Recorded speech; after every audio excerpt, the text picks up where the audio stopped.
meditation class week 4. Does everyone have a copy of that chart I made for the internet? Is it on the internet? I didn't print it out, but it's the same. Yes, it's the same.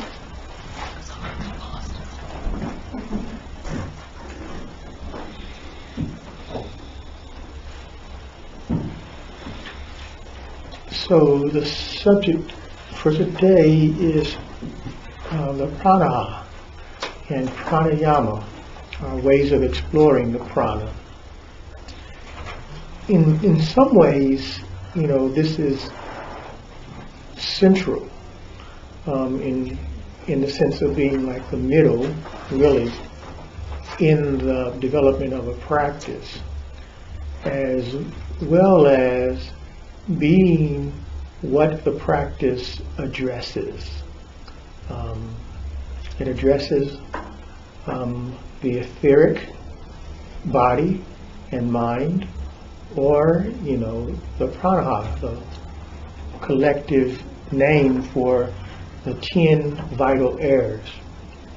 In a sense, these are what we are really made of, not only our bodies but our minds. And developing some attention to the prana allows you to enhance your receptivity to what might approach you as a result of your practice.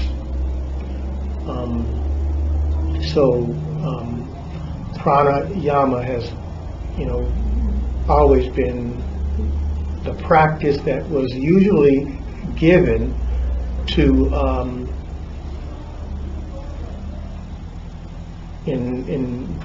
traditionally to the disciples that had made some achievement at the discipline of asanas and jama and niyama. In a sense, and this practice was not given unless the practitioner was judged to be capable of advancement on the path. Now, it's not really necessary to advance on the path. You can do jama and niyama and do as much as is necessary for your spiritual work. But as I was talking to Fred earlier, I talked about how there's a difference between regular life and then what you might call scientific investigation, to deepen your understanding of the resources that are available and to develop technologies. And in a sense, that's what spiritual practice has been about. Through the centuries, it's been about, okay, I have now begun to notice that I have certain resources available to me to enhance my awareness. And then do I want to take that up in a disciplined scientific way so I can really enhance the technologies for myself and others?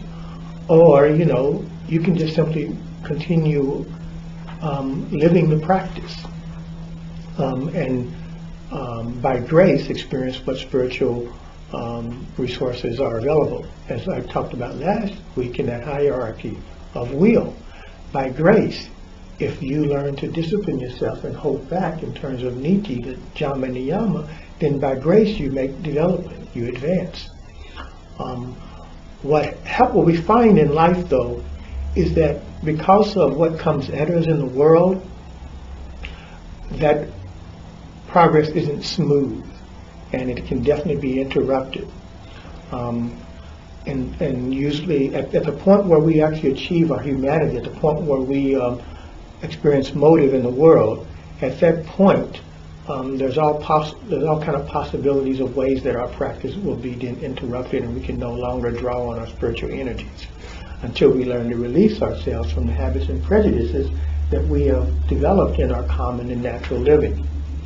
And so, someone who has a strong urge, a lot of people don't have a strong urge to move beyond that, but people who have a strong urge, some reason in their living to make advancement, in their immediate future, then usually look for some approach to developing their awareness and attentiveness to the spiritual resources that are available. And so that primary spiritual resource is the prana. The prana is composed of 5 what they call major vital areas. And the prana itself, which is the vital area which that energy kind of comes in through the nose and the mouth, and is sort of the heart energy, the prana itself. And then there's the apana, which sort of exists at the base of the spine and regulates digestion and all of the activities that you associate with that area of the body. And then in the middle between them at the navel is what is called samana. And you can think of samana as a regulatory energy. It actually regulates what happens up here in the cardiovascular system, but what happens below in the digestive system. And so samana sort of regulates that activity. And then there's the all-important udana. And udana is what you can associate with really what you usually experience as your capacity to perceive, the senses, your mental energy is usually regulated by udana. And then dhyana is this energy that pervades the body, and that usually is associated with the circulation of air and the nervous system and the blood through the body, all those things which are carrying energies, nutrition and whatnot throughout the body. Now there are also 5 what they call lesser or sometimes external energies, and these are the energies in a sense that are almost resultant, that if all of this is in balance and working, then there are resultant energies that we can use to express ourselves in the world. And if you go to my link, then you will be able to explore. I'm not going to talk much about those 5 at all today. Now, other than learning how to be attentive to those, the way this connects with Steiner's work is the prana collectively are what people call the apperceptive organ, an organ of perception. And really, I think that some good examples are given in one of those links.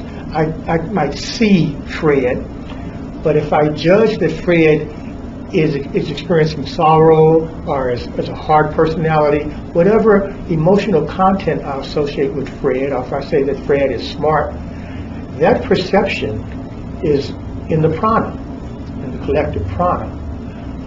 Those qualitative judgments about the world are feeling perceptions of the world exist in the prana, the prana. That's where we have a sense of the world as having qualities. What we aren't able to do in our average, human condition is to understand what stands behind those qualities we perceive in the world.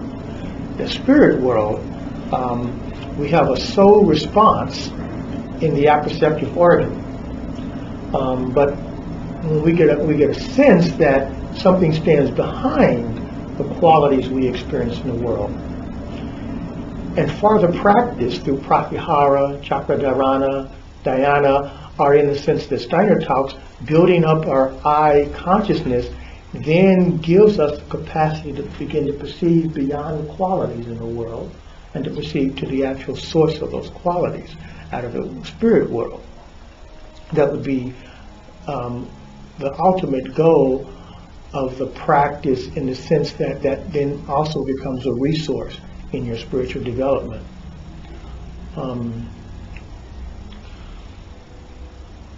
So what I'm going to do next is work with this image I gave you, talk a little bit about how that apperceptive organ works in terms of imagination, inspiration, and intuition.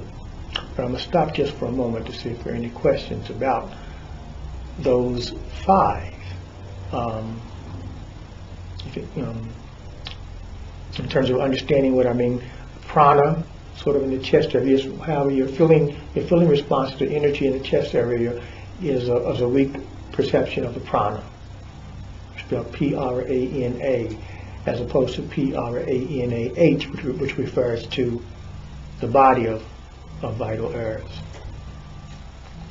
And the apana, then, and that's regulating the cardiovascular system, all this kind of work up here. And then the apana is down in the digestive system and the excretory system. And then the samana at the navel, in the belly area, more upward towards the rib cages, is sort of a regulatory energy between those two. Making sure basically that, in a sense, you take in things into the belly and they're either prepared to be nutrition for the body or they're eliminated. And if they're prepared to be nutrition for the body, then they are then taken out through the body, through the cardiovascular system, and joined with the combustible elements of the air.